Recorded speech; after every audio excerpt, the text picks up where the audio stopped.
I actually wasn't going to videotape this job because the sun is just horrible, so I apologize for any videos, but I did realize that a little knowledge of this subject helps out a lot. This is the rear brakes of a 2017 Volvo XC60.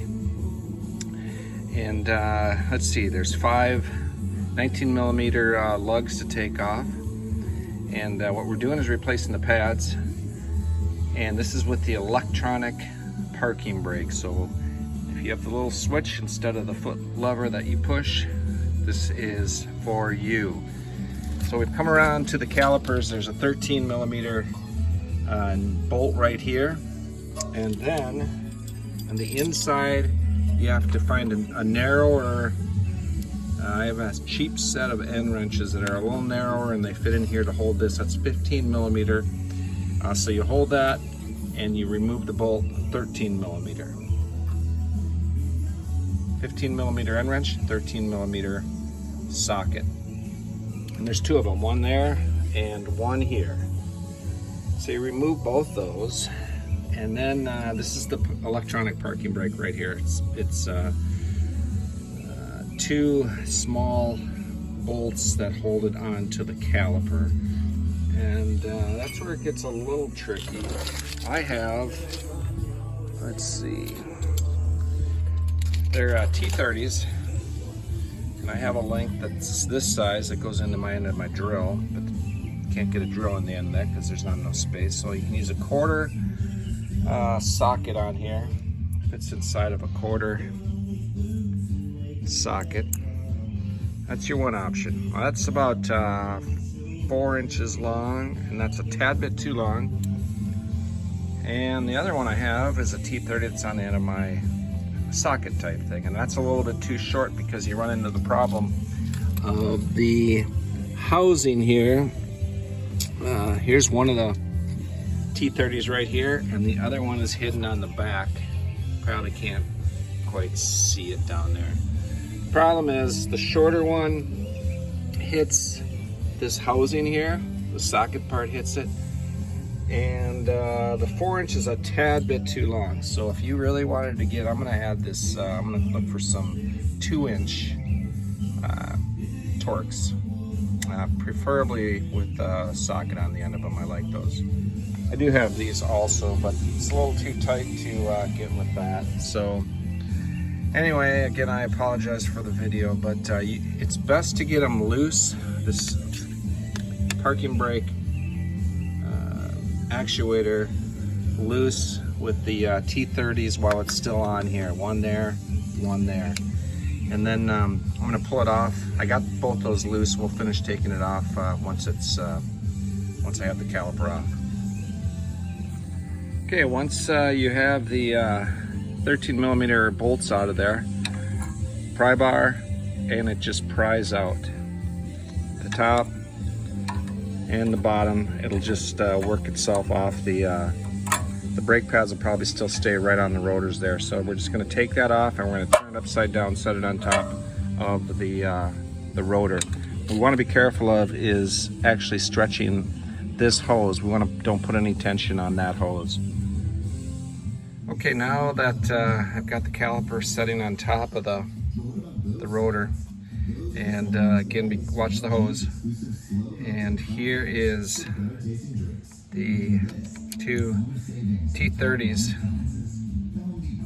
that hold the parking brake actuator on. I can see they're a little bit rusty. That probably added to the difficulty of getting them out of there. I'm gonna clean them up and spray them before I put them back in. Okay, so we're gonna take those out of there. One more down here, get that one out, and I'll show you what's behind the actuator and what we have to do so we can push the piston out. The whole reason we got to do this is, well, it's either that or you buy a $500 to $1,000 scanning tool that you can release this mechanism via the scanning tool. But for your everyday do-it-yourselfer, that may not be part of the equation. So we'll pull that actuator off, and then I'll show you what we do so we can push the piston back in, because if we don't do this, the piston's not going to move. Okay, once we pull that actuator off, you can see the gear in there. that turns when you pull the little parking brake switch, and that turns that, which pushes the piston out, which locks the brakes. As far as I know, that's the way it works. Now, that's a T40, and it's really easy to turn. It's going to go counterclockwise. And actually, when you start, we're going to back it off. Where it started at was all the way to stop, and it was turned about 1/2 of a turn. So that's what we're going to bring it back to when we're done. But for now, we're going to turn this all the way in. And that's going to allow us to push the piston in with the C-clamp. Really easy to turn. I would imagine it's just backing off inside the hydraulic piston area there.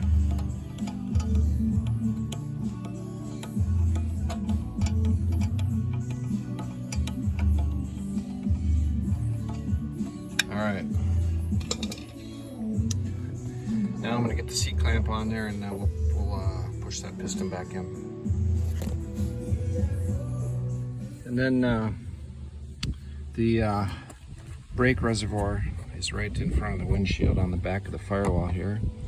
And as we push that piston in, that fluid, this is the 4th wheel I've done, it's getting back up to the top. I would imagine it's going to overflow a little bit, so I'm just going to stick a little rag in there to soak up anything that I push back through the line. Okay, we got the C-clamp all set up. We're just going to turn that in. Should go in really pretty easy. It's a little easier if I have 2 hands, which fortunately I don't have right now. So thanks for your patience with the videos here. The sun's actually getting a little better on me, but I'm turning it in here,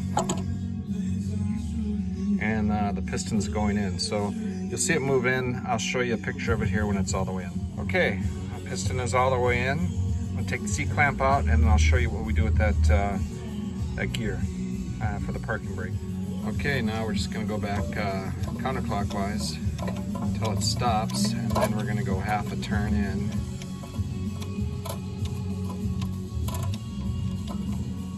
And that will allow the parking brake actuator to do its job when we're done.